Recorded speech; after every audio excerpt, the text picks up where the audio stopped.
What's going on, you guys? It's your Huggable Hipster here, and welcome back to this week's Tea Talk, where we have some really spicy news set up for y'all. There will not be a cafe of the week, considering the fact that there are just so many, and I feel like I have to narrow down my search. I know, that's such a stupid thing to say. Oh my god, there are like so many cafes in the world. I feel like all of the cafes revolve around, at least the ones that I like, revolve around the fact that either they are minimalistic, horror, or Harry Potter.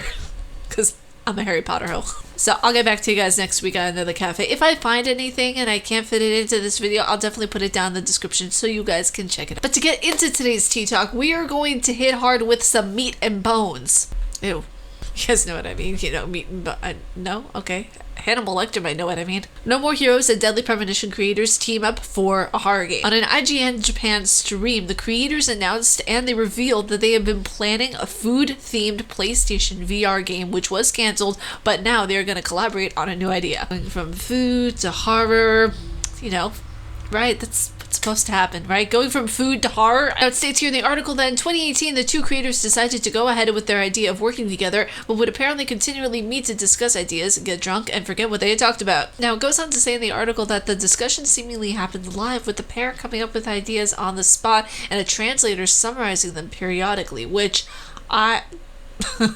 summarizing them periodically. That just, if I had only seen the look on the translator's face where he must have had enough of both of them. It may mean that some or all of what's discussed won't come to fruition, but it was an entertaining insight into how idiosyncratic devs work together. And I remember whenever I used to work at a game company, we would actually like have Discord calls and all that kind of stuff to synchronize our ideas and everything. And sometimes it was a complete mess. Like, it was just one person talking about donuts at one point, another person was like, when's this meeting gonna end? Another person was like, how about we add doggos in it? I'm like, no. They take your heart, then they die, and then we feel bad, and now we're just living with the empty memory of the dog.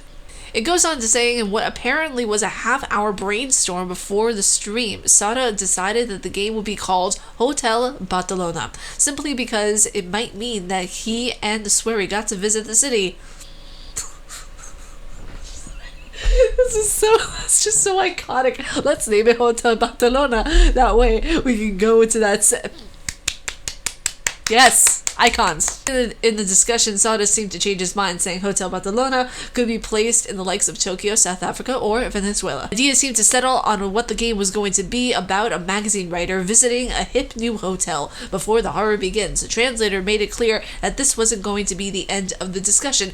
Don't take this for the final word on anything, please. I kind of feel like the two devs were the little kids, and the translator was like the mom trying to keep everything calm. This is interesting, and I really hope that this does come to fruition. It looks like a hot mess distress from what I'm hearing about this, but I really hope good things happen for this upcoming title. And next up we have some Silent Hill news. Not the kind of Silent Hill news that you might be hoping for, but it's Silent Hill news nonetheless. Now, in the article it states that Konami Inc., which is a subsidiary of Konami, it deals with manufacturing casino games, which I had no idea about. It was at the Global Gaming Expo in Las Vegas, and it turns out that the brand new Silent Hill game is not really one that's going to be on Xbox or PlayStation or PC. It's going to be a machine.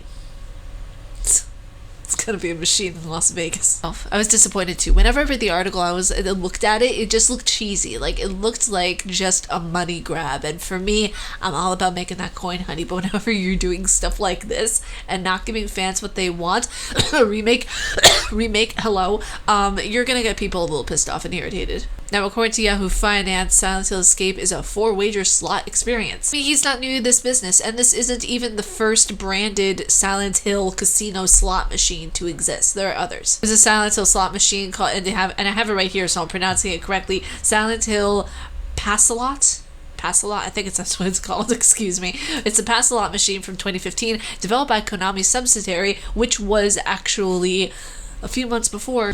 Now, this is a little bit of old news, but people wanted me to talk about the release of Google Stadia, seeing as how I have mixed feelings about it, so we're gonna dive into it. Now, Google has announced that Google Stadia has a release date. It has a set release date, November 19th of this year, and that's the Founders Edition that you'll be able to purchase. And I didn't know there are different editions of Google Stadia. Correct me if I'm wrong down in the comments below, but I thought there was only one edition of Google Stadia. Now, this was revealed in the conference of Made by Google 19. For those those who pre-ordered the Google Stadia. Now it goes on to saying that the Google Stadia Founders Edition and Premier are mostly identical, but the Founders Edition comes packaged with exclusive night blue controller, as opposed to the Premier's clearly white, and the Founders Edition features a buddy pass and the ability to claim exclusive Stadia usernames. So there is a little bit of difference as far as the Premier and Edition goes. So yeah, I hope you guys enjoyed this episode of Tea Talk. I really love doing these episodes. I think I've done at least over 100 now, and I absolutely like, they're so much fun to do. You guys always give me such amazing content and articles to do research on. It's so awesome. Also, if you guys do want to send articles to me, sign up through my Patreon and you guys can send different kinds of articles, different kinds of links, all that fun stuff through either Patreon or Twitter, and I will check them out. I will review them and I will be using them in the Tea Talks. But if you guys like my face and what I do, please be sure to subscribe and hit that bell down below, because I make videos every Monday, Wednesday, and double uploads on Friday. Stay casually nerdy, you guys, and I will talk to you all in the next video. Peace.